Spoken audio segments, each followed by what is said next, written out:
कहीं ना कहीं विपक्ष की भूमिका भी घेरे में है। विपक्ष काम कराने में नाकामयाब रहा है शायद सरकार से। ये आपको नहीं लगता क्या कि विपक्ष की भूमिका भी घेरे में है शायद?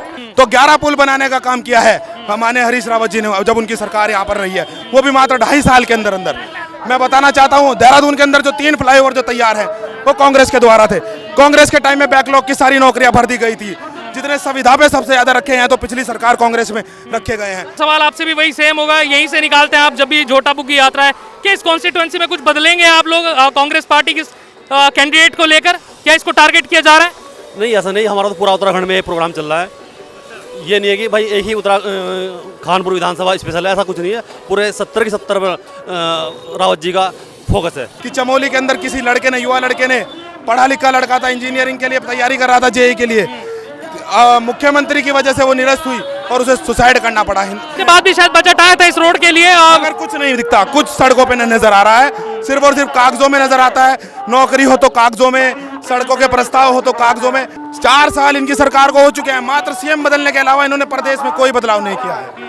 बदलाव हो रहा है सीएम में, मंत्रिमंडल में बदलाव हो रहा है, मगर जनता के लिए जननीतियों में कोई बदलाव नहीं हो रहा है। हमारे साथ मौजूद है अभिषेक राकेश है, बड़ा चेहरा है, युवा चेहरा है कांग्रेस पार्टी का, और जो बैलगाड़ी यात्रा यहाँ पर निकाली जा रही है उसकी अगुवाई भी शायद कर रहे हैं हरीश रावत जी के साथ।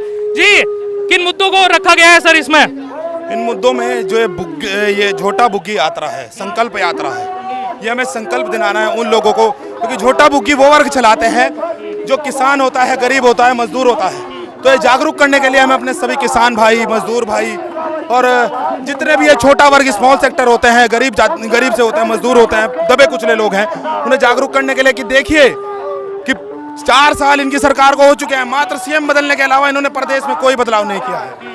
बदलाव हो रहा है सीएम में, मंत्रिमंडल में बदलाव हो रहा है, मगर जनता के लिए जननीतियों में कोई बदलाव नहीं हो रहा है। जो वो पिछले टीएसआर गए, नए टीएसआर आए, मगर कुछ क्या लाए जनता के लिए, ऐसा कुछ नजर नहीं आ रहा है। कहीं ना कहीं विपक्ष की भूमिका भी घेरे में है। विपक्ष काम कराने में नाकामयाब रहा है शायद सरकार से। ये आपको नहीं लगता क्या कि विपक्ष की भूमिका भी घेरे में है शायद? विपक्ष की भूमिका कैसे घेरे में है? मैं आपको बताना चाहता हूँ, मात्र हरिद्वार का अगर आप उठा ले तो 11 पुल बनाने का काम किया है हमारे हरीश रावत जी ने, जब उनकी सरकार यहाँ पर रही है, वो भी मात्र 2.5 साल के अंदर अंदर। मैं बताना चाहता हूँ देहरादून के अंदर जो 3 फ्लाईओवर जो तैयार है वो कांग्रेस के द्वारा थे। कांग्रेस के टाइम में बैकलॉग की सारी नौकरियां भर दी गई थी।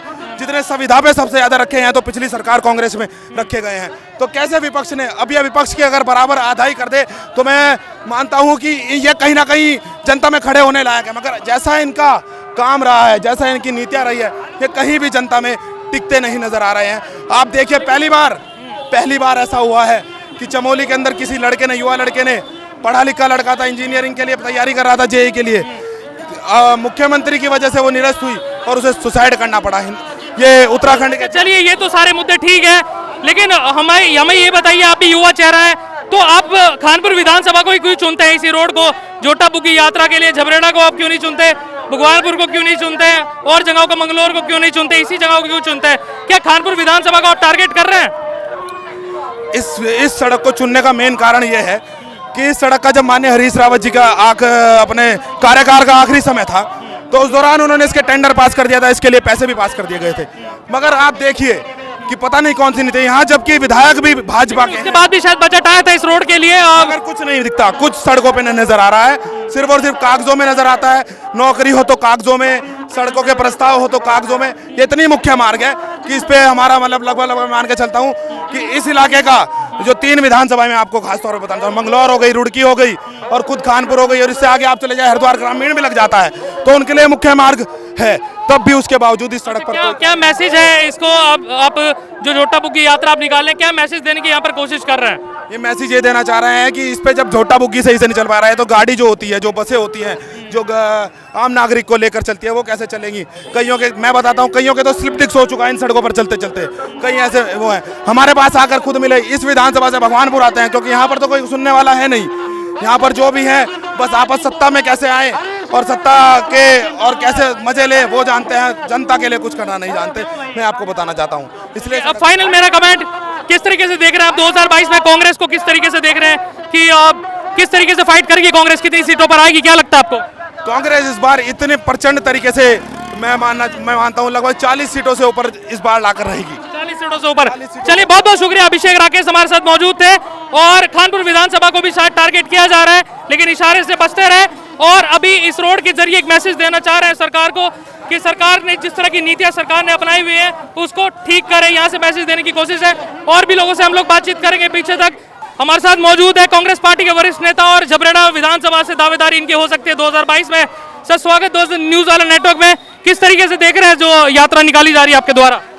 देखिए आज जो पूर्व सीएम उत्तराखंड के जो हरीश रावत जी हैं, यहाँ डबल इंजन की सरकार है, विकास कहीं दूर तक के दिख नहीं रहा।